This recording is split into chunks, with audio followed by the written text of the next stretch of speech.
be a public trial. He's not a U.S. citizen. They're charging him with a violation of our computer security systems and all the rest of it. So this kid's being sent from the UK over to the United States, and they're going to put his little butt up in front of a judge and a jury and charge him with damage by breaking into our NASA and our Defense Department computers. I and others have said they should hire the kid, for Christ's sake, and put him to work. If he can crack, hack into those computers, must know what the hell he's doing. But let me just touch lightly upon what did Gary McKinnon come up with? What did he download when he hacked into those computers? He apparently downloaded some stuff, packaged up the material, and turned it over to a British researcher by the name of Timothy Good. Now, Tim, for many of you who know him or know of him, he's probably one of the top researchers on the planet. He's a brilliant young man. I say young, he's about the age of my son, about 57, maybe close to 60. I'm sorry? Anyhow, Timothy Good apparently was the recipient of some of this downloaded material from McKinnon. McKinnon says, I got some dynamite here. And he gave it to Timothy Good with the idea that maybe Timothy eventually could publish it. Now the question is are they going to try to extradite Timothy Good to the United States and put his butt in front of a jury and a judge? But we don't know. The Brits I met in Barcelona told me that the story is pretty definite, pretty true. But what did McKinnon download? Let me just touch upon a couple of things. Orders, military orders, transferring a commander from one vessel to another vessel. Now the vessels were named USS Curtis LeMay. And the other vessel that this guy transferred to, this commander, was the USS Roscoe Hillenkotter. Now, Curtis LeMay, most of you are well aware, is dead now, one of our top 4-star Air Force generals who bombed Japan back to the Stone Age, practically, because Strategic Air Command.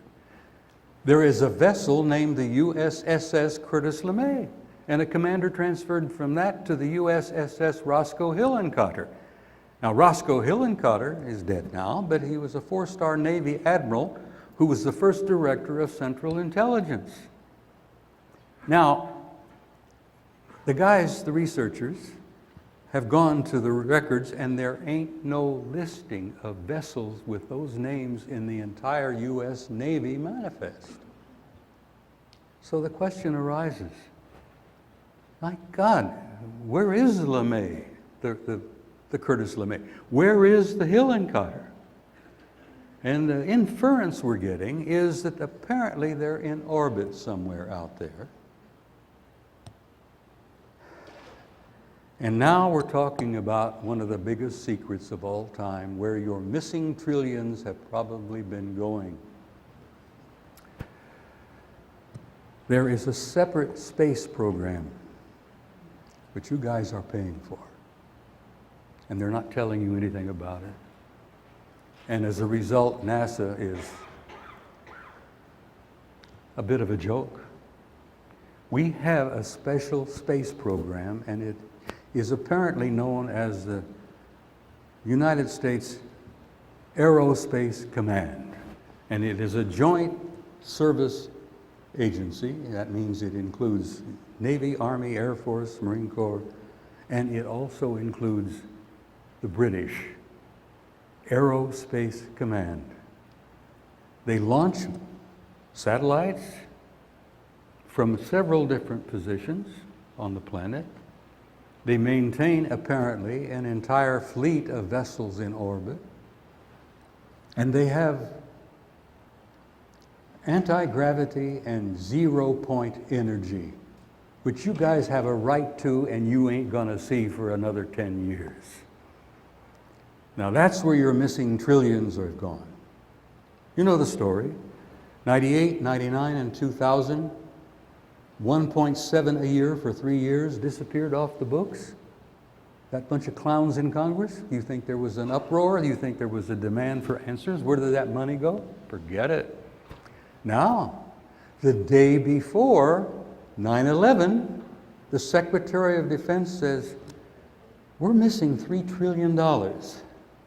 We can't account for it. It's off the books somehow. We're working on it. Maybe an accounting error. You know how they are, double speak. George Orwell would be happy with this crowd. Missing $3 trillion after the already missing of 1.7 a year for 3 years? There's where the funding is coming from your aerospace command that Daniel Inouye is talking about. A separate shadow government that you have no idea exists. And those guys have got the technology that Ben Rich says is 100 years beyond establishment knowledge. And really, if you talk about being pissed off, that kind of information drives me up the wall. And I say to you guys, and I hope you're as pissed off about it as I am, we've damn well got to get some answers from these idiots back there, or our country is gone forever. And I don't want to see that happen. When I went into the military, I signed an oath to die for that Constitution if I had to. And I believe in that Constitution. It was a work of genius. The best form of government's ever been devised. And they're trashing it. And we're not standing up and defending it enough. We're not insisting that they account for being in office and drawing those big salaries. Okay, guys, I've covered a whole lot of stuff here.